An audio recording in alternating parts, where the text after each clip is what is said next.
Brezhnev Doctrine was originally introduced in 1968, declaring that the Soviet Union would be determined to keep in place communist regimes that existed and would not allow for them to be overthrown internally or externally.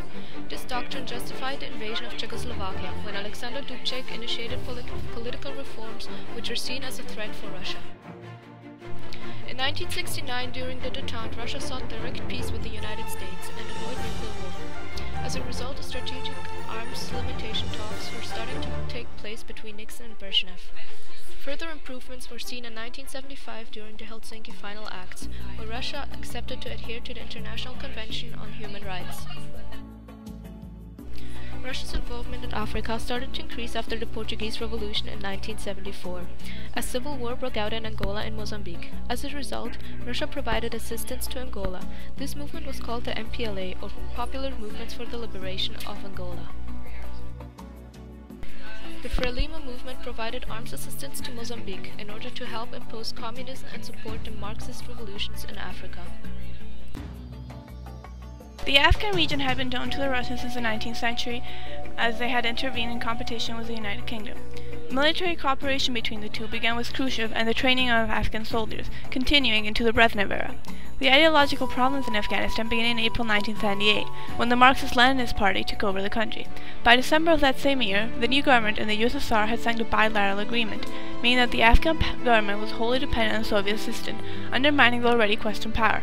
It was in this time that the rebel forces, the Mujahideen, were formed, setting the stage for civil war. Although the strongest figures were the religious ones, expanding the system through mosques and schools, they received aid from both local warlords and foreigners. They did not target solely the Afghan party members, but Soviet leaders within the country as well. In September 1979, the socialist leader was overthrown. Seeing the continuous problems arising, in December 1979, the USSR invaded Afghanistan. Their explanation was the Brezhnev Doctrine. They were determined to keep communist regimes in place, avoiding both internal and external overthrows. The problem lies in the fact that their objectives were unclear when the troops were first sent, and they remained unclear for most of the war.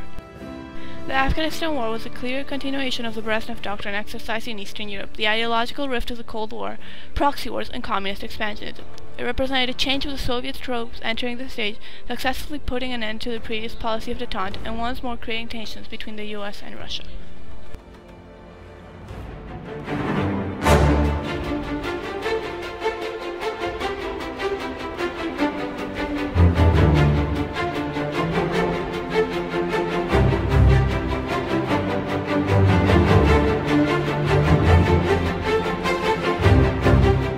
When Brezhnev came to power, he had to deal with the failed agricultural policies that had been introduced in the USSR.